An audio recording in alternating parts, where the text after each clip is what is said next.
Slick back. No, no, slick back. That's what I said. Slick back. No, nigga, I'm a pimp named Slick back. Pimp named Slick back. Pimp named Slick back. Nigga, are you deaf? I'm a pimp named Slick. Halo semuanya, perkenalkan nama saya Mudita Ayu Cahyani dan rekan saya Nyoman Sukasi. Kami dari Pendidikan Bahasa dan Sastra Indonesia Universitas Sanata Dharma. Kami di sini akan membahas mengenai pendidikan di era digital dan pendidikan mengenai AI. Hai Sipta, gimana nih kabarnya? Kabarku baik sekali. Kamu gimana? Baik, luar biasa. Nih, dalam perbincangan kali ini sebelumnya aku mau tanya dulu tentang bagaimana sih kok kamu itu bisa mengambil jurusan pendidikan? Apakah menurut kamu tuh pendidikan itu sangat berarti bagi kamu? Iya, saya sangat tertarik dengan dunia pendidikan karena emang basic saya, dan saya juga mengambil jurusan pendidikan itu emang karena niat saya dari hati gitu. Dari awal saya memilih jurusan itu emang suka, terus didasari dengan niat gitu. Makanya saya memilih jurusan ini dengan sepenuh hati saya. Oke. Kalau kamu sendiri bagaimana? Kalau aku sih sebenarnya emang dari dulu sudah dari SMP ya, saya tuh udah sepakat mau ambil jurusan pendidikan. Jadi kalau saya mau ambil jurusan pendidikan kali ini, saya udah ada niat dalam hati saya. Jadi ya itu.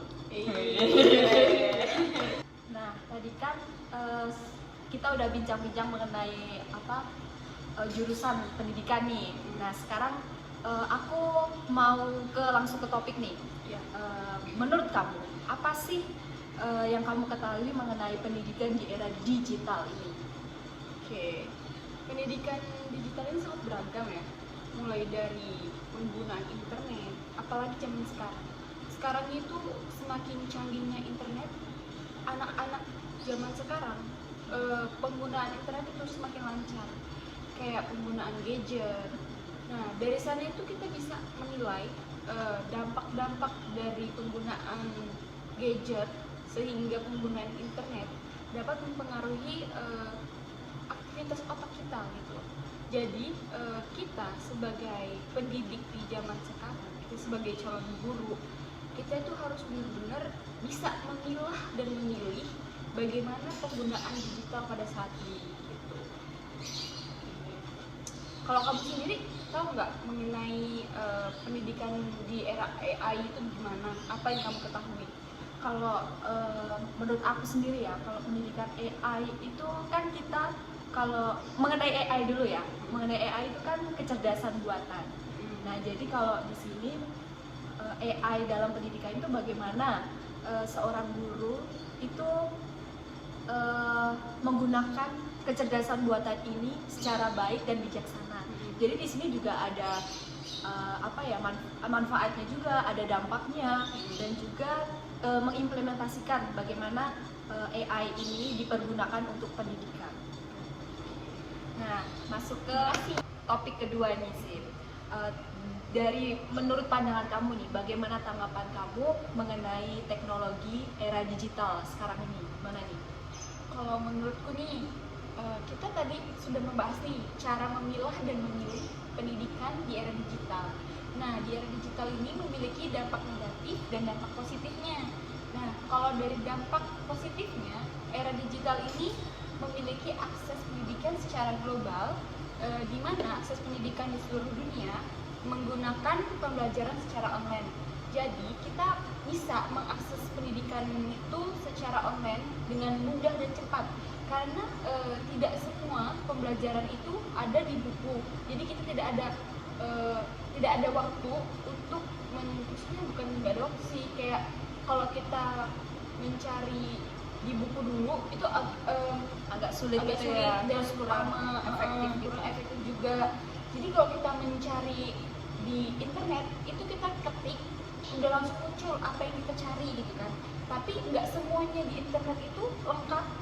Nah, justru kita ya itu tadi harus bisa memilih dan memilah mana yang baik dan mana yang buruk. Ya, Jadi tadi kan kamu sudah menyinggung nih dampak positif dari penggunaan pendidikan di era digital. Nah, sekarang saya akan menyinggung dampak negatif dari pendidikan di era digital. Menurut kamu gimana sih dampak negatifnya? Nah, tadi kan kamu menyebutkan dampak positif kan. Nah tadi aku juga udah menyinggung bagaimana sih dampak negatifnya dari teknologi digital pada era sekarang ini. Nah menurut aku tuh kayak kekurangan dan dampak negatif yang ada dalam teknologi digital ini itu ada pada akses. Nah, kan kalau di desa sama kota itu kan beda aksesnya kan. Kemungkinan kalau di kota itu mereka udah pada canggih-canggih nih. Kalau di desa kamu udah pernah nggak sih ke desa gitu terus sinyalnya agak nah itu. Nah dari situ saya menganggap bahwa itu adalah kekurangan dari era digital, teknologi digital ini. Jadi akses itu tidak semua orang tuh memiliki akses internet yang baik. Contohnya di kota sama desa tadi. Di desa itu tidak ada sinyal, di kota sudah berkembang maju. Nah jadinya salah satu contohnya itu akses yang dimiliki itu tidak relevan. Jadi kesimpulannya dampak negatif itu di kota lebih maju dibandingkan di desa, karena tidak semuanya pendidikan bisa diakses secara internet gitu ya. Baik. Itu dampak negatif dari pendidikan di era digital. Kita contohnya aja ya, sekolah di pelosok itu kemungkinan kan tidak memiliki akses internet dan kemungkinan juga dalam pembelajaran mereka tidak menggunakan internet dan juga teknologi tersebut kan.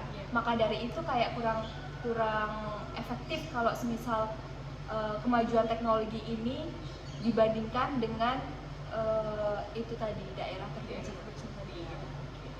Cerita. Oke, tadi kan kamu sudah menyinggung dan bertanya tentang pendidikan di era digital ke saya kan. Nah, sekarang saya gantian ingin bertanya mengenai pendidikan di era AI itu bagaimana dan bagaimana cara mengimplementasikannya dalam dunia pendidikan.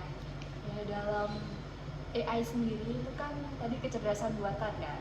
Nah, bagaimana sih kita sebagai tenaga pendidik itu mengimplementasikan kecerdasan buatan tersebut? Nah, di sini juga kita dapat mengambil bahwa implementasi AI ini dapat dilakukan oleh seorang guru kepada muridnya. Nah, gini, sebagai bentuknya itu kita bisa guru itu bisa memanfaatkan AI ini untuk pembelajaran yang kreatif dan inovatif. Jadi ada sih AI ini ada dampaknya, tapi ada dampak positif yang dapat mengembangkan skills guru dalam mengajar siswanya yang lebih kompeten gitu ya. Nah, jadi kalau dalam hal ini tuh guru itu tidak hanya berpatok pada buku cetak tadi. Nah, kita juga bisa berpatokan pada ini AI ini. Walaupun juga ada dampak negatif dari AI ini, kemungkinan siswa itu akan lebih malas. Tapi juga jika gurunya itu bisa membagi waktu. Iya, membagi waktu, terus bisa mengimplementasikan juga ini. Nah, itu bisa. Jadi kesimpulannya guru tidak hanya berpatokan pada buku, tetapi kita juga harus ikuti zaman bahwa pendidikan juga tuh harus maju dengan teknologi yang saat ini. Ya, tadi sudah dikatakan bisa memilih dan memilah. Oke. Terima kasih Dita. Nah, ini memasuki sesi terakhir. Dalam pembahasan terakhir ini sekalian menutup pembahasan yang kita bahas tadi, sekalian kesimpulan nih. Nah, menurut kamu tuh bagaimana pendidikan yang relevan dan bermakna itu bagaimana sih? Oke. Pendidikan yang relevan dan bermakna sebagai calon guru itu tidak hanya tentang pengetahuan saja, tetapi kita juga sebagai calon guru harus bisa menilai karakter anak itu dengan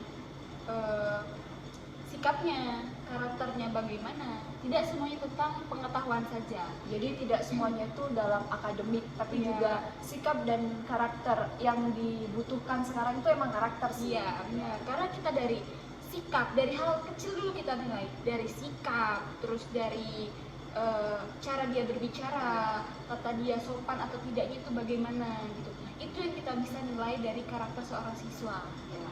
Nah, maka itu kita diperlukan dengan 4 C skill. Nah, yang pertama itu critical thinking dan problem solving. Nah, dari sana kita bisa menilai bagaimana sebagai kemampuan kognitif menyelesaikan masalah, menyusun, dan cara kita berkomunikasi dengan orang itu bagaimana. Terus yang kedua itu komunikasi, terus kolaborasi, serta kreativitas dan inovasi kita sebagai calon guru itu bisa menginspirasi anak murid atau siswa kita biar menjadi lebih baik lagi gitu. Kalau yang communication ya tadi, komunikasi. Ya tadi kan bagaimana cara guru itu berkomunikasi dengan siswa, benar? Iya, benar. Nah itu kan kayak banyak nih tadi setelah kita berbincang tentang teknologi, terus kayak dampaknya, terus kayak teknologi itu kan mesti kayak berdampak pada siswanya. Nah bagaimana sih agar guru ini bisa berkomunikasi dengan baik dengan siswa ini? Oh, yang pertama kita sebagai guru itu calon guru maksudnya kita harus bisa mengetahui karakter anak itu bagaimana. Dia bagaimana, kita juga sebagai calon guru itu harus bisa mempunyai strategi kita mengajar tuh bagaimana supaya dalam pembelajaran tidak ada rasa bosan gitu. Nah, dari sana kita bisa menilai karakter anak itu bagaimana dan kita sebagai calon guru mempunyai strategi untuk pembelajaran gitu. Oke, bagus sekali. Jadi kesimpulan dari pendidikan di era digital dan AI ini, kita sebagai calon guru harus bisa menempatkan diri. Iya benar, menempatkan diri pada zaman sekarang. Jangan monoton sama zaman-zaman dahulu ya. Karena sekarang itu sudah mengikuti alur kemajuan teknologi juga. Nah, ya benar sekali. Nah, dari sana kita bisa memilih dan memilah yang kita bilang tadi.